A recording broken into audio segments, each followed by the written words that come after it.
il y a une peur que beaucoup d'hommes sous-estiment, une peur profondément ancrée dans le cœur de nombreuses femmes.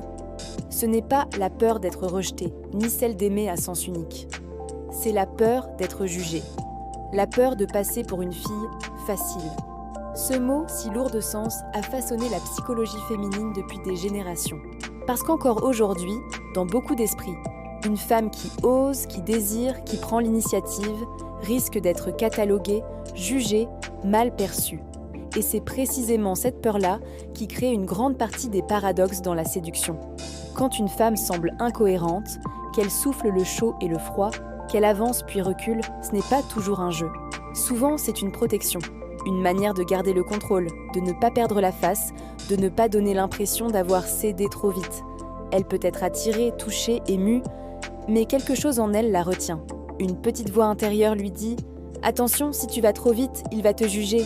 Si tu montres trop ton intérêt, il va te prendre pour acquise. » Et c'est là que beaucoup d'hommes se trompent. Ils interprètent ce comportement comme de la froideur ou comme un manque d'intérêt, alors qu'en réalité, c'est une peur.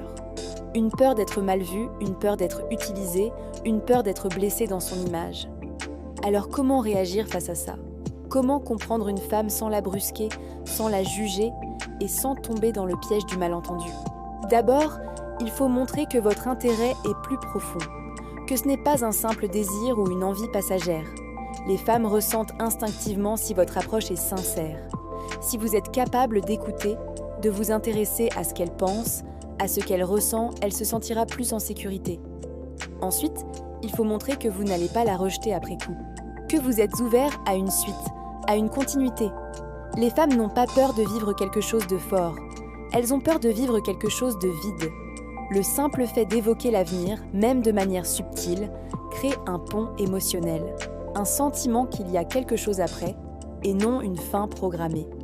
Une autre clé essentielle, c'est l'ouverture d'esprit. Faire comprendre que vous n'êtes pas du genre à juger, que vous comprenez que le désir, l'émotion, l'attirance sont des choses naturelles et qu'elles n'enlèvent rien à la valeur d'une femme. Au contraire, elles la rendent humaine, vraie, vivante. Et puis, il y a cette idée de créer une bulle d'intimité. Quand une femme se sent à l'abri du regard du monde, qu'elle sent que ce moment n'appartient qu'à vous deux, elle se libère beaucoup plus facilement. Ce n'est pas de la manipulation, c'est de la présence. C'est un espace où elle peut être elle-même, sans peur d'être étiquetée. Enfin, il y a un dernier point que peu d'hommes comprennent. La responsabiliser et parfois inverser les rôles. Lui faire sentir qu'elle a le contrôle, qu'elle choisit. Car une femme qui sent qu'elle agit par choix et non par pression, vit l'expérience de manière plus apaisée, plus confiante, plus sincère. Comprendre cette peur, ce n'est pas la condamner. C'est la reconnaître, la respecter. Car elle est le fruit d'une histoire collective, d'un conditionnement social et d'un besoin profond de se sentir valorisée pour ce qu'elle est et non pour ce qu'elle donne. Alors la prochaine fois qu'une femme semble hésiter, qu'elle avance puis recule, ne te braque pas, ne te décourage pas. Regarde au-delà des apparences. Souvent, derrière le silence ou la distance, il y a simplement une envie d'être respectée. Et si tu parviens à la comprendre, à la rassurer sans la juger, tu verras à quel point cette peur peut se transformer. En confiance, en attachement, en vraie complicité. Parce qu'au fond, la plus grande peur des femmes, c'est d'être mal comprise. Et la plus grande force d'un homme, c'est de savoir écouter ce qu'une femme ne dit pas.